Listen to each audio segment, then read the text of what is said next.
My name is Matt Topper here with my co-host Vicky Bruns. Welcome back to the IT Nation Wise Up podcast. So our guest today is an expert when it comes to developing sales capability programs for technologists. And I'd like to give a big welcome to Alex Smith from Brainbox. Hey both. Hey audience. Thanks for listening today. Thanks for having me. Yeah. Welcome, Alex. And for those of you listening in, remember that this is not your typical podcast. Our goal at IT Nation Wise Up is to make the IT community experts like Alex here more accessible to you by highlighting their experiences so that we can learn and grow together. So if you're looking to stay ahead in what's happening in the technology landscape, stick around because we're going to be diving into some really great topics. I think about sales, some about sales today, among other things. About sales. I hope so, otherwise I'm on the wrong seat. Yeah, so Alex, give us the scoop. Tell us a little bit about yourself. So I'll stick from a professional standpoint.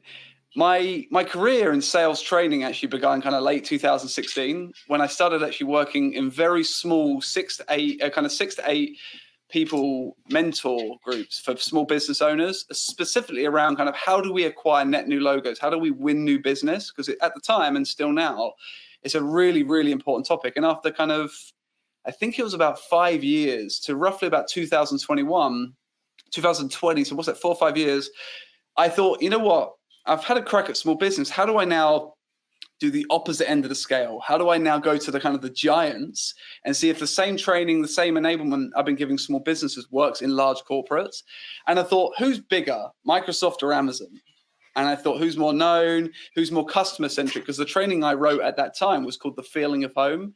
And it's how do we as a salesperson create that feeling of home within our organization so the customer actually feels safe enough to share their thoughts, share their fears, and they're not just going to be sold to, but they're actually going to be guided to actually achieve the outcome that they're trying to get to. So I went with Amazon, and that led me down this incredible path of what are some of the giants doing in sales training, but also where are they getting some of the most fundamentals wrong. And even though they are proclaimed to be one of the most customer-centric companies on the planet, they still didn't have a sales cycle that actually listened to the customer. And that's one of the first things I went in and did. Not only did I sell for Amazon, I also rewrote the entire way that Amazon sold as a BDR, so level entry sales, all the way up to account management. How do they engage with a customer? How do they take that customer on a journey? But also, the most crucial thing is how do they align expectations early and really manage those expectations from the start of the sales cycle into that account management conversation, which after I think 3 years at Amazon, I left for 6 months to travel and see a bit of the world, and then got a message from a guy called Sam Watson saying that there's a guy called Andrew Plunkett that's trying to hire for the ConnectWise office. And 2 years later, I'm still in the same seat and blessed to be amongst some of the greats, such as Sam Callahan, Andrew Plunkett, Brad Scowl, these absolute icons of the ConnectWise community. So it's that's just a small intro of who I am up to this day into my tech career. Yeah. Very cool. So I think we're going to try something new and different for the rest of this interview podcast. I'm going to, as you may know, I come from the MSP space. I was an MSP for quite some time. I think, for my questions at least, I'm going to adopt the persona of going back into that MSP, of somebody who maybe was a tech, an engineer, trying to figure out to navigate sales. And my questions that I ask to you will come from that perspective. And if you ask anything back, I'll answer as if I'm still in that role, because I think we have a lot of that in the community, in the industry, right? Someone who was an engineer, started a company, whether MSP or vendor. Vicky, you would know more on the vendor side. I think that would be an interesting angle to take here. I like that. Let's try going down that road. What would be your first question wearing that hat as the... So if I'm starting out from day zero just about, and I'm looking for Sales Hub, I might be in the position of I have a handful of clients, servicing them well, everything's going fine, and I realize the only new clients I have are like my personal friends and my personal network. So my first question to Alex might be, how do I start moving beyond just hitting up all of my friends and contacts for sales? And how do I start developing something that's more a real sales cycle, sales program? Would correct my terminology if necessary, but how do you take that first step from, hey guys, I started a business, you want to be my clients, into something a little more formal? Yeah. So the first question I'd ask you though is going back to that is how often are you actually, we call it VOC, which is voice of the customer. At every stage of your cycle with a customer, at every stage I can interact with you as a business, how are you giving me an opportunity to share what's going well, what's going bad? That would be the most important question to ask. The reason for it is I've had this saying for a long time, which is your next 5 customers are coming from your last 5, and that how we're leveraging our current network and how we're saying to our current clients, hey, what do you love about what we've done? What would you do better? Who do you know that's in a similar position to where you were 6, 12, 18 months ago, whatever your time frame is, that needs the same help that you needed? And that there, because if we've both had these examples, we've all had these examples before, of the power of someone saying, you've got to check out what Vicky can do over at XYZ. The power of the weight of that message of someone saying, you've got to check this person out, is so much greater, I feel, especially in this day and age with so much noise on social media and on Facebook and different YouTube channels and so on and so forth. The power of someone saying, you've got to check this out is got so much weight behind it. So let's ask that question, Matt. How often were you guys actually building a referral network, building a way of listening to that customer feedback? So I would say we were very good at listening to customer feedback, but it was mostly in terms of improving service delivery, not so much in terms of literally going out and asking for referrals. I would say, like many organizations in the early stages, most new sales leads came out of ownership's personal network as opposed to word of mouth referrals from clients. So I would say not often enough is the question. And so what I think I'm hearing from you is maybe our sights are wrong. Maybe instead of getting this idea for this grandiose program around sales, we should be saying, okay, we have a number of clients who like us. Let's find out why. Mm-hmm. And one of the easiest ways to split it is that understanding which clients get your time and which ones are more self-serve. And one of the ways that you do that is a prioritization of what's an A account, what's a B account, and what's a C account, but also having 2 forms of review. So you have a technical review where we dive into issues and process and tickets, but then there's also a growth review of like, where are you at right now? And how are we making you actually hit your goals? How are we helping towards certain targets, goals, parameters, KPIs that you've got within your business, and actually separating those 2 conversations?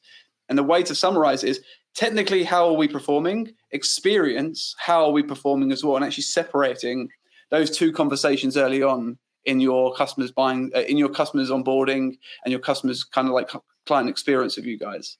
So I have a question for you. When you're working with managed service providers that have a lot of people that maybe are really good in the technical landscape, but maybe don't have that sales background, do you feel like there's a pretty common like demographic of you're training up technical people into a sales mindset, or are you seeing a lot more of I'm hiring from outside of this organization, somebody that has that sales background? Specifically talking from like the startup phase, maybe since we're already kind of in that phase already. Yeah, no, I was thinking we're sticking around kind of like startup phase. So the first question is we have to define what sales really means. Because a lot of us think it's that kind of like car salesman, sleazy tactics, say everything we need to do to get a sale. Other people the inflatable, the yellow guy that's like wobbling all over the forecourt. So we've all got kind of like a different perspective of what sales is. So I think it's good to quickly establish a common ground of what either the audience thinks what sales means or what we do. So speaking to Matt of like, as an MSP, as that persona you're set in right now, what does sales mean to you? And it'd be quickly good to define that simply because I may have a different perspective altogether and might take it down a completely different conversation. Well, I suspect you do. If I put on my hat of a technician who started a business, sales to me means how do I get people to give me money for stuff at the most basic level. It's I have revenue targets I'm trying to hit. How do I get people to realize that we're awesome and can help them with things? And I'm not thinking any kind of consultative. I'm not thinking anything like that. I'm simply thinking I got to hit my numbers. So there's two separate points there that you've talked about. Is how do I hit my numbers right, and how do I just continue to do what I do? And this is where I think sales has really kind of lost its way a little bit. And that sales for me is simply boiled down into kind of two words, which is trust and results. So it's how do I build the trust that you trust me with the actual problems going on inside your organization, and how do we stay around long enough for you actually to see the results that we promised that you could have? Now, if you remember this as well, that people don't buy products. What they're buying is the outcome that product or that service or solution brings to their organization. So where most people go wrong is that they have this idea of, I just need to get the sale because I've got revenue targets or overheads or targets to hit. Whereas what we should be thinking about is, firstly, who do I want to be working with? Who fits into my business really well from a cultural standpoint, relationship standpoint? They understand the value, they pay the value. These kind of questions and this is marketing right here, but they pay and understand the value that we're delivering. And the crucial question that so few people ask is, Mr. or Mrs. Customer, run me through your expectations and what a strategic relationship means to you. And defining sales that way, like run me through what success would look like from a relationship. Ignore the products for the time being and ignore the outcome. What does this relationship look like to you? And so few people start there. So few people just start with, oh, what are you trying to do? What problems have you got? And it's like, well, no. Like this, the problems will come, because what I have to understand is, are you on my side of the table? Are you with me on this journey? Or are you just trying to sell me new stuff every single month? And I think that there immediately, Matt, you've highlighted it. There's a disconnect between what sales really is, which is an experience, versus how do I sell more stuff to more people? So this is different from, I've heard suggestions to get more ingrained into your client's business and be more consultative beyond the technology, but this is something even beyond that, correct? This is asking, what does a good working relationship with you look like, and starting from there, as opposed to even beyond how can I help you? How do you want to be helped, it sounds like. Well, if you think about the word trust, and especially with net new, and if you're a startup, and that's back to the persona thing that Vicky highlighted for us, right? If I'm a startup and I don't have a huge reputation, or I haven't got the use cases, or I haven't got the testimonials, or I haven't got the people, I don't have the credibility to ask you the goal questions, the pain problems, and all of this stuff. I don't have the credibility yet. You don't trust me. Why would you share that information? What I need to do is have micro wins with you that kind of let you know that I am here to help and serve. I am here to support, but I'm also going to be there at 2:00 in the morning if you do get a problem, and I'm going to do what we said we're going to do. But that takes micro trust. That takes time. And there's a wonderful 3 numbers that really help resonate. Which is 7-11-4, which is 7 hours of content, 11 touch points on 4 platforms that help someone become familiar to someone. So when you're thinking about what it takes to build trust, when you're thinking about what it takes for someone to go, you know what, I'm gonna dip my toe into your way of doing things, I have to be familiar with you first. And familiarity can only come about consistently delivering the same message. When you say platform, 4 platforms, right? What do you mean by that? So if I'm unknown as a startup, if the best way of describing it, and this is why I'm going through a complete rebrand as well at the moment for this very reason. If I Google you, what do I find? Do I find credible, relevant, up-to-date information? Or do I find an interview that you tried 10 years ago and it's your YouTube video that's filmed poorly, mic's crap, lighting's awful, and you're wearing a shirt from the 90s? So it's like, if I Google you, what do I find? And this isn't my stuff. This is stuff I've acquired over the years. This is Daniel Priestley, Dent Global. Absolute GOAT when it comes to marketing. But what he's saying is, if you're a startup and you want to become familiar to people, and you want to start to become a thought leader, or he would call it a KPI, which is a key person of influence, it's all around familiarity. Are you consistent with your message? Or one day you're talking about cyber, the next day you're talking about RMM, the next day you're talking about tickets. What is your consistent message? Where are you really, really good? And just hone down that. So does that mean that marketing is really a precursor to be able to do sales correctly? Like, is there a path to doing sales without marketing, or is step one getting yourself known and exposed to your potential customers in whatever mechanism they're looking, whether that's LinkedIn, Facebook, what have you, so that when you go to talk to them, it's not somebody coming off the street, some unknown to them. So remember something, again, we're going to separate. Marketing and advertising often get lost in the same. They muddy the water between the two. Advertising is I see you on Facebook. Marketing is conveying your values, brands, missions, and kind of your feature benefits, right? So marketing is just conveying a message of we're here to serve this purpose. Do you care about that? Advertising is like, look at this fancy offer we have over here. Do you want to buy it?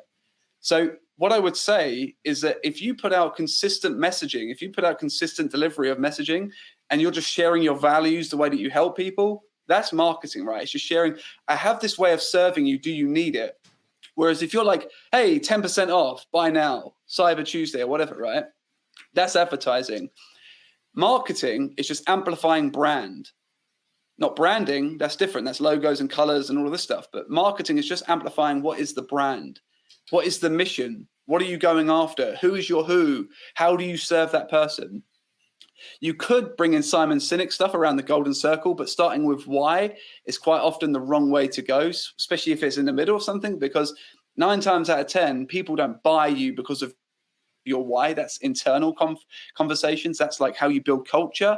Your why, often people don't buy because of that. What people buy because of, do you understand me as a customer? Do you actually move the needle for my business? And that is marketing 101. Yeah, I was going to say that marketing and sales go hand in hand, right? Yeah. Because when you think of it as the funnel, the sales funnel, the sales team really gets engaged ideally at the bottom of the funnel. But marketing's job or responsibility is to be able to create that messaging and the value propositions that you're talking about, right, Alex? To create top of funnel awareness, to help with the branding, and then to kind of move them more quickly down that funnel to somebody who's potentially more ready to have the conversation versus I've never heard of you before. And if we just use quick terminology, if we use MQL, marketing qualified lead, that by definition, to become an SQL, sales qualified lead, needs to be qualified to a certain point. So if you're a small business owner, the first thing you should be thinking about is what would constitute a marketing qualified lead? What would constitute something that says, so a customer or a potential customer or a prospect, I'm interested, I understand what you do, and I see there's a need there. And you can only do that by a consistent message with marketing. And one of the simplest ways to do that, I'm going to go back to Daniel because I love this guy, is score apps or waiting lists or wait lists. It's like, yo, we have this solution coming out, who wants to buy it? And that would be called putting a signal out. And then that allows marketing to funnel these group of 50, this group of 100, sales should go and ring them and qualify them to understand if there's an opportunity there. And by the way, sales could be junior, especially if you're in a startup, and we can get onto that in a minute. But also, it's the owner. The owner is still running sales, but they're also running the service desk, and they're also paying people, and they're also weighing up at 2 o'clock in the morning because there's a problem with a client. So it's all falling into the owner's lap. Matt, are you holding a Rubik's Cube? I am. It's totally. Like my He's spouse thinking. toy. Wait, is it solved? Is it solved? It's all orange on one solving side. the Rubik's Cube is a bar trick now. It's a relaxing thing. Is it? Is how you relax? I love it. Yes. Sorry, I've completely derailed us. You just, It's all I got to algorithmic, have a that. pen in my hand. I just saw the Rubik's Cube and I was like, what? Woo. Well, it's just like the pen, took right? me. It's my fidget toys, the Rubik's Cube. I'm so sorry. I've taken us off course. No, it's okay. Here, I'll take us back on the course for a minute. Alex, the reason why you're here today is because we were connected to you because you work with ConnectWise and you help with training our sales teams and you help manage service providers as well, right? With creating sales strategies and stuff, correct? Yeah. So what is the value of, if I'm an MSP, what is the value, the intrinsic and intangible values of actually having a structured sales training, right? Of like calibrating your sales teams, educating them, like what's the value that can hold for an MSP and actually investing time and resources into that? So let's just quickly distinct again. If we look at our modes maturity model, you've got startup, you've got balance builders, value builders, and empire builders. If you're in the startup phase, 9 times out of 10, you don't have a sales team simply because you can't afford it. You're running at low margins, you're running at low turnover, and you're of a low maturity. So the benefit of a salesperson early is answering the question, how do I want to leave my customers feeling? What's that? How are we joining their journey as opposed to them joining ours, which is where most people go wrong. It's like, okay, we're the experts. You're naive to what we can do and you need us more than you need them. It's actually a partnership where you're both in unison moving along together. the benefit to a startup business owner that is still running sales is that you need to have a step-by-step process of, like, someone says to you, we have this problem, you can quickly identify where they are and meet them at that journey, as opposed to it's just guesswork. And one of the ways that you can do that is methodology. One of the ways that you can do that is process. As you move through the maturity model, you're going to start to need to bring certain people into it that can meet customers at different points of their buying journey. The only way you can do that is if you've got a documented process of how you treat people. And the first step an owner wants to be thinking about, if they're going to bring on sales, is that how does someone help them generate FTAs, which is first-time appointments? And that's all you want to think about. The main reason is you can't afford someone at 40, 50, 60,000 pounds a year. And the main reason is two things. Firstly, you can't afford the damage to reputation if they get it wrong with your clients. So you can't afford them to get it wrong. The second thing they can't afford is that it takes 9 to 12 months as a minimum to ramp a salesperson up to be competent. And I, as a small business owner, and Matt, you'll appreciate this because you're playing the persona of a small business owner today, I can't afford to take the £60,000 a year risk or dollar risk that this person might get it wrong. Plus, on top of all of that, if I'm your customer, I don't trust a junior person with my IT. I only trust the owner. So for me to be able to trust the owner, I need to make sure I'm going to be speaking to them and they can agree things that I need them to agree. For me to have that vote of confidence to trust you with my environment, with my customers, with my data, everything. So it's very crucial that you get that part right. There is another bit as well, but we can talk about onboarding in a second. That's such a good point. So we're always thinking about, from our side, right? If I go back to the MSP startup phase, I want to get to the decision maker at prospects, but they're thinking the same thing. They're thinking, who's this person calling me? I want to talk to the person who's ultimately responsible for doing the work and the outcome, not some, junior appointment setter guy. But also, the thing you need to think about is, it's the best way to word it is like, who do I ring if something goes wrong? I want to speak to the guy or the gal that's going to move the needle quickly, that's going to treat this as if it's mission critical and it's done. And as a smaller business, they appreciate that unless there's a service desk and a full operation or a full team behind them, it's 9 times out of 10 it's going to fall with the owner. So I want the relationship there, which is why owner-led sales is really difficult to position away from, because how do I keep my clients and hire an account manager or a sales team to either expand those accounts or win net new logos? So it's a tough balance to get right. And that's where people like Brad Scow, Scott Scroggin are phenomenal when it comes to actually how do you transition. And the whole of the Evolve community is what Evolve was built around, is actually how do you grow and scale in that way. So, yeah. Can we go down that route for a minute? So tell us a little bit about your history with the Evolve community. Abid Chowdhury, one of the PDEs for ConnectWise, so is one of the partner development executives for ConnectWise. I jokingly said to him, April last year, I said to him, what would it mean to you if all of your partners got trained in sales for free? Like, part of the partner program, we just start training MSPs how to sell. And I thought he was just going to laugh off and go, oh, we're already doing that. And he thought, we thought about it, but we don't know how to implement it. I said, well, Manchester in June, why don't we just run a trial for 35 MSPs? Why don't we just run a trial of just put MSPs in a room and teach them the same kind of methodology that I teach to either the SDRs or the AM teams at ConnectWise? And lo and behold, it was actually not only a huge success, but as we were delivering one of our main exercises around how do you actually test champions early? So how do I understand if you're a real decision maker, a real buyer, and how do I gain access to the person that's going to sign this off? Dan Scott walked past and he saw how Abid and I were engaging the room and thought, well, actually, if Alex can do that in there, what can he do for our other MSPs in Evolve? And how can we take the experience from Amazon? How can we take the experience of what we're doing for ConnectWise and give it to all of our partners? And that there is how I was fortunate enough to be given the opportunity to start running the second sales group for Evolve in EMEA, of actually taking 6 business owners on this journey of actually how do you create these phenomenal experiences with sales inside of an MSP community. Hey, so let's say that someone has managed to get an appointment. I'm now sitting across from the potential decision maker.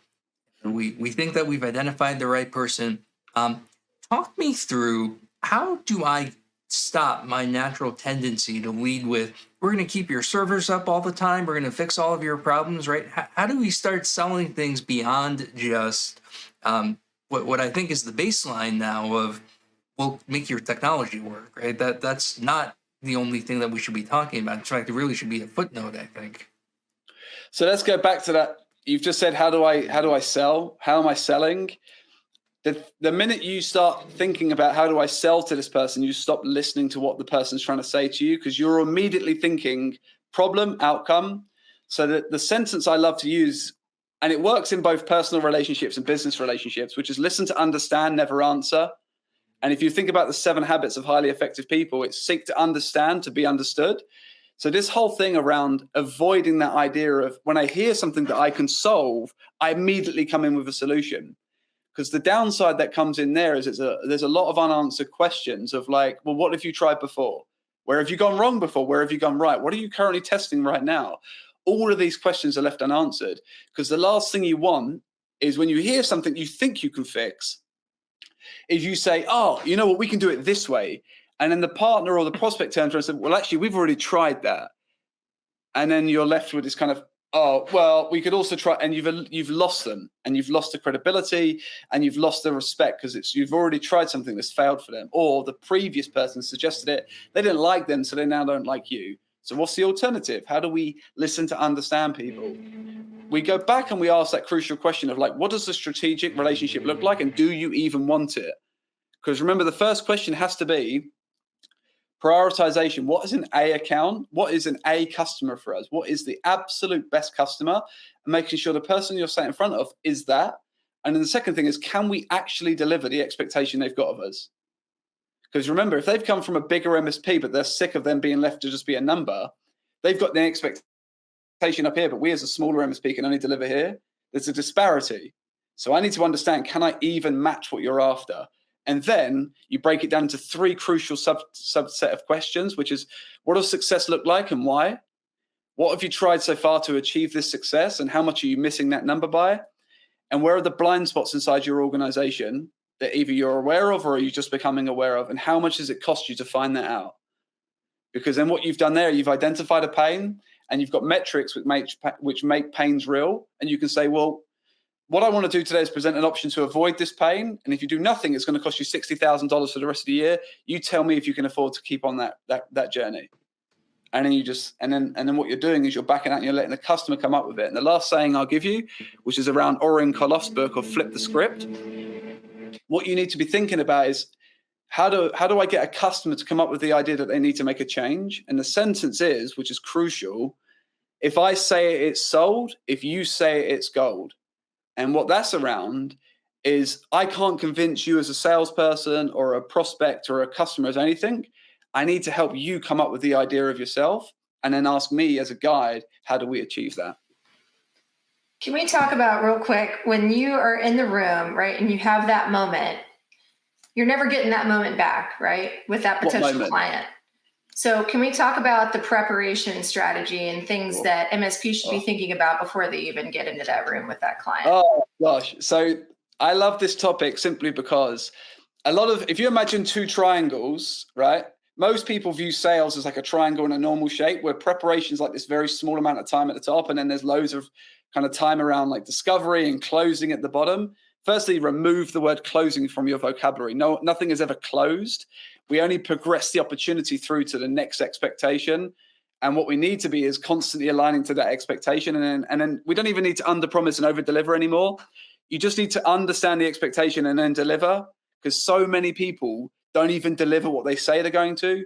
So anyway, whereas if you flipped it on its head, preparation and opening and discovery like go down in ascending order of like importance. The preparation is broken into 3 main areas.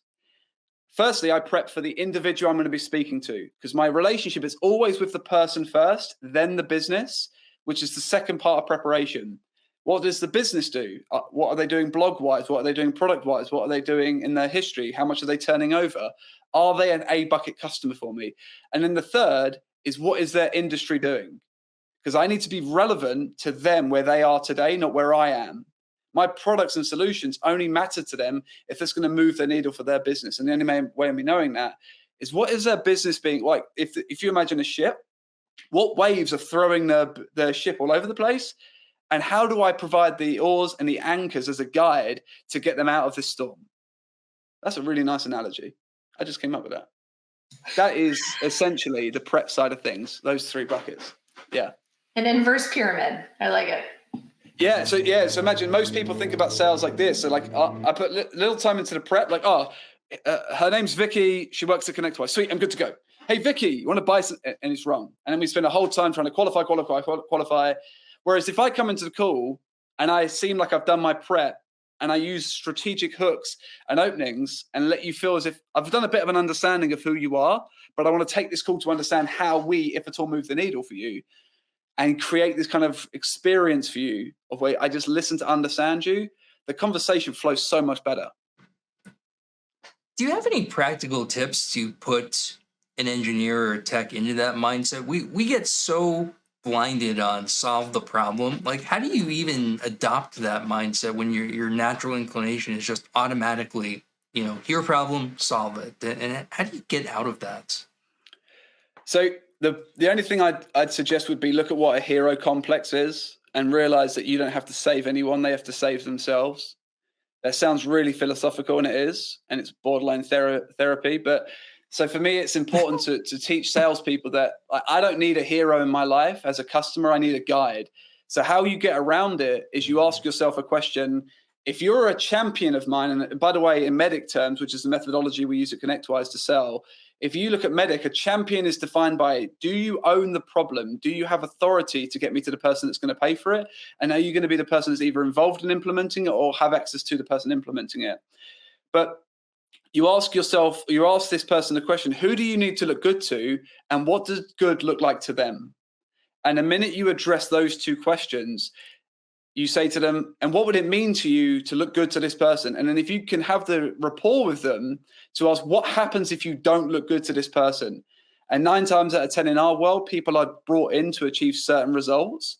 So if they don't achieve them, they're fired. So the thing you need to be thinking about is, okay, I need to become the guide in your hero story, but what you need to help me with is, what does good look like and who do you need to look good to? And the minute you answer those 2 questions, sky's the limit. And it's a wicked book, by the way, by Robert Greene called The 48 Laws of Life. Law 17 is all around how do you help people get to where they want to go, and they're going to take you on that journey with them. It sounds like, to be honest, right? If I'm coming to the table and I'm a technology resource at an MSP, right, and that's my bread and butter, where I think, how do you make that real for them? And can you maybe share, like, Matt, success stories, right? Things that you can share amongst the group. What are some of the ways that you were able to combat that at your prior MSP? Oh man. So for me personally, it's like anything else. It was reps. You know what made me better at sales? Being really bad at doing sales for quite a while. And I eventually learned how to talk about what problems people were facing and just be that listener, like you have been mentioning, Alex. And something that helped for a while in the beginning when we were doing this was to bring an engineer with us on sales calls and almost differentiate. This person is here to be the technical expert, and defer to the engineering and let that person do this problem solving, like their natural inclination to dive deep into the details, while the more account manager type person, or whatever name you want to assign that role to in the organization, was there to be the shoulder to listen to, be the consultative friend. And that differentiation made it more comfortable for both parties, especially the technical resource, because he realized he was there just to be the subject matter expert, and let the salesperson, in this case, be better at just being the listener and being the glue, so to speak. It worked out well, but I'll say for me personally, it's one of those things I had to be bad at for a while before I became any good at it. There really was no shortcut. So to build on Matt's point about repetition, one of the incredible things that ConnectWise has adopted is that Monday mornings we deliver theory. Wednesdays and Thursdays are all around application and implementation. So without dedicated practice, none of this gets learned and none of this gets practiced. So you deliver theory on a morning of like, this is the module topic, this is what it means. But on a Wednesday and Thursday, we're in the rooms, we're on the phones, and we're actually practicing this stuff daily with real-time feedback. And it leads me into nicely. A lot of us have heard of the idea that you're the average of the 5 people you hang around with. Well, my addition to that is I actually believe you're the 3 middle people you spend your time with, which is plus, minus, and equals, which is you need to be around someone better than you that's doing what you want to go and do and learn from that person. You need to be around the minus for you. You need to take somebody on that journey with you that's where you currently are, that wants to get there. The accountability and the recognition that you receive of how far you've come on your journey from taking somebody with you, man, the feeling is like no other. And then the equal to is you need a counterpart. You need someone that's relative to your level of work that you can bounce ideas off with, that you can get over the imposter syndromes, that you can get over that loneliness with.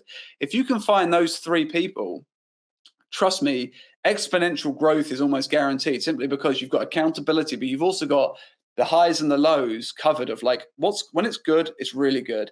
And when the lows are bad, you've got someone or people to bounce these ideas off of.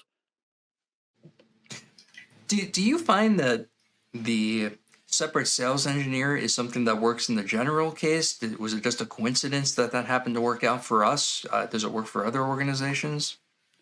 I'd always say A/B test stuff and to find what works for your clients. The only thing I'd say is it depends on the cadence that you've got with a client and what the expectations are from each call. A lot of people bring 4, 5, 6 people to calls, and it's overwhelming because you can't have everybody's voice heard. So if you can, I would make calls incredibly specific about the topic you want to cover. And if you've got open cases or if you've got tickets that are left unread or that they're not dealt with, the biggest thing is to have them on separate conversations and have people, the appropriate teams, to follow it up. An issue comes in when you have account managers trying to handle open cases or open tickets. They don't understand the progress properly. They're not the one directly responsible for resolving it. And you've then got an account manager that is a high or is an expensive resource for your organization trying to battle down fires. It's very good to separate those 2 conversations out. In fact, it's a really crucial thing. And sometimes you bring a sales engineer to something, a customer then turns around and says, well, actually, why don't we deal with this ticket while we're on the phone? You've derailed the entire conversation. You've got expensive resources either sitting there doing nothing or you've gone off topic. So I'd be careful about bringing resource to it, especially if you're not having a very strict agenda or alignment on the call of why everybody's joining that call. So setting boundaries and expectations about who the roles 100%. are and what they play. And like the way you get around it is that every single call, if it's taking a salesperson's or a person's time in the organization, is every call has an agenda. And the minute it goes off cue, you either give them the opportunity to like, yo, do we need to take a rain check and go away and do some bits before this call? Or do you want to get back on topic? Oh, and let me tell you, that's so hard to do, isn't it? It's like one of those practice things of, like you were saying, Matt, getting in your reps. It's hard to sit in that camp to keep everybody on schedule, right? But the more you practice it, the easier it gets. Because I think that, especially when it comes to dealing with clients, right? It's like maybe there could be that that apprehensiveness of handling the conversation like that, because is it going to turn them off, right, of my services, or is it going to build more trust and respect, right, for keeping a schedule and keeping things structured, right, and productive? Do you see now the alignment importance at the very start of a relationship, though? Yes. Because start with the end in mind. If you, exactly that. Like if you start a conversation with a new prospect with like, how do you need me to show up for you? You can always go back to that and realign it. Whereas if you just go with what problem were we trying to solve and all of like, it's the wrong conversation. It's this kind of like transactional outcome focus of like, oh, we've got a server problem. Oh, we've got a phone line problem. Oh, we've got a cyber problem. Instead of it, okay, well, what's relationships that have failed in the past and what does that cost you? It's just it's a better conversation, I feel, to start having with someone, especially at a startup level. So going back to my persona, let's say that we successfully sold to this new client, and we'll use the nomenclature sold to. I know we talked about we're not talking sales, but we have a new account that we're providing service to. To what degree does the salesperson then stay with the account, and how does the handover to the account manager for day-to-day work? And the reason I say that is we do this too. Whenever we buy something, we see that salesperson now as the person inside the organization that we have the established relationship with. How do I get my salespeople to turn that over to my account manager, VCIO, technical account manager, insert title here, after onboarding happens? How do we get that? Or does it benefit us to maintain that relationship long term? Well, I mean, we're jumping at the moment between personas, because if you're now going from startup to either value or balance builder, where you've got a sales team, the first thing is we need to refer back to is our sales process of when does a BDR SDR, so either business development rep or an SDR sales development rep, because the reason you don't teach BDRs, SDRs, medic, the full medic sales cycle, is you don't want young tenure or young or junior level talent to overqualify an opportunity, because then it doesn't give the need to speak to the next person. So you need to have a really clear cutoff of where your junior level people are qualifying to a point, and where they're creating enough curiosity and urgency of like, okay, we've got this fire here. It's got the potential to be a full blaze, but you speak to this person A or B, they can just extinguish that flame for you. And that's what an SDR's role is to do, is create interest and urgency and build credibility for the brand. You need to have a really clear handover between what the SDR is there to do, and they align that on that first call. And then the next step is we're going to go through and speak to this person, and their job is to achieve this outcome for you. Does that align to where you're at and what you think you need? I'm going to challenge you. I'm going to challenge you on that a little bit. Okay. Yeah. Speaking as a former SDR that came to ConnectWise, now granted, I was not fresh out of college when I started as an SDR. That's a whole nother story. And if you want to dig more into that, listen to Alex Smith's podcast. We did an interview together a week ago. But I will say that when it comes to educating your SDR team, how do you keep that talent, but also how do you grow it? Because you want to educate them to the point where you can keep them in and have a bench, right? To be able to grow within your sales org. But I guess I'm a little apprehensive on that point, right? Like, you do want to teach them because you want to keep them around and you want to show value, right? You want to get them ready for that next step in their career. But at the same time, I think it goes back to setting those boundaries with your sales teams too, and like what their roles are of, you get an opportunity, but you can only take it to this line, right? So I think your question is, how do I keep junior level SDRs engaged enough to want to stay in role and not always just want to progress up? Is that correct? To stay in role, to stay with the organization and grow within that organization, right? Because these are MSPs, so they're smaller businesses.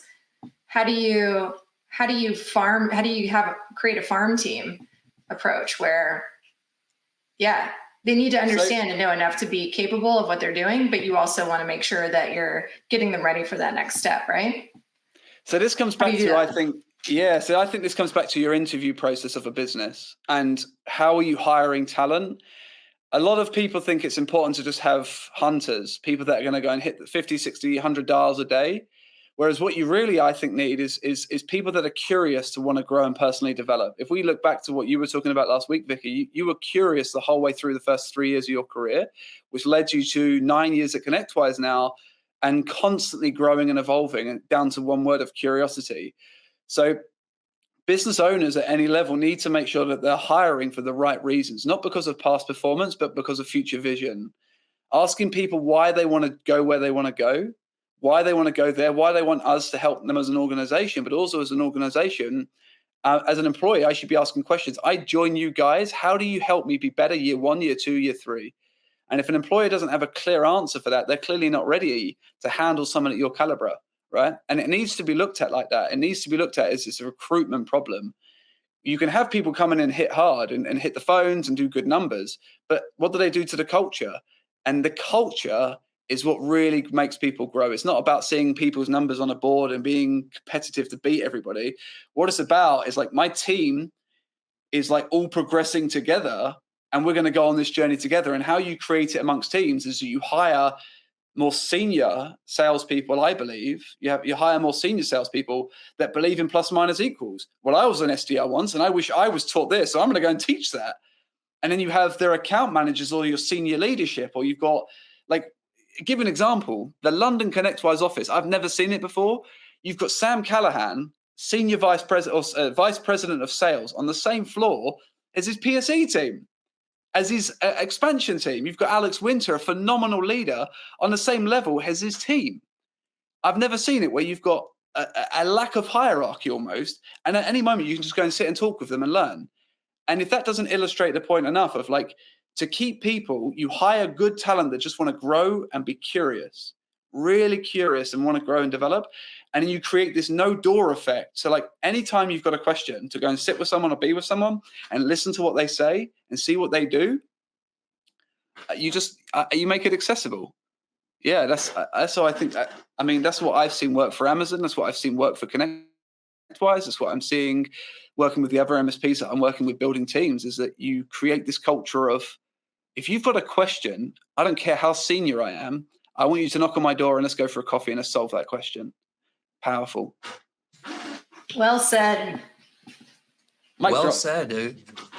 Boom. Well, that's perfect. So as the sign of a fantastic discussion, we are basically out of time for this episode. Yeah. So, Vicky, before I ask what I would call our typical final question, are there any other questions you'd like to ask or get in before we wrap? Of course. I always have questions, Matt. So the answer is yes. Alex, I think that anybody that's listening to this episode can understand, just by watching you, by listening to you, that you're very passionate about teaching others about sales and sales hygiene and best practices. So tell us a little bit about some of the passion projects that you work on outside of what you do every day. So there's only one that I feel is relevant for the MSP world, and that is I'm seeing a huge gap when it comes to young talent given the opportunity to come into this world. And it's an incredibly, incredibly fast evolving, beautiful world, I think, the MSP community. If you look at the amount of peer groups, opportunities to be involved in things, I haven't seen it in other industries where there's such a willingness to share information and give back. The passion project I'm currently working on, which is yet to be fully deployed, although we are about to start talking to a really, really cool organization in the UK around taking younger kids off the streets and giving them the opportunities, is actually working with young talent to give them opportunities to learn the same sales skills we're teaching to large tech companies like either Amazon or ConnectWise or the MSPs we work with, and giving those same skills to free for these younger 19, 20-year-olds, hungry young kids that are not, like, they're hungry for the opportunity, sorry. That's where I'm devoting a lot of my time and effort to now. But also on the side of that is working with MSPs that believe in internships, apprenticeships, that want to give opportunities to these young talent to come through and actually have access to jobs, careers, and opportunities that they might not otherwise have. That would be where my side focus, 15-20% of my time is going at the moment. Okay. And I'm going to ask one more follow-up, Matt. I know we're going to get to the last question, but why is it important to teach younger kids that skill set? There's a P&L perspective to it, but there's also an opportunity perspective that if children are the future of the world, why are we not educating them?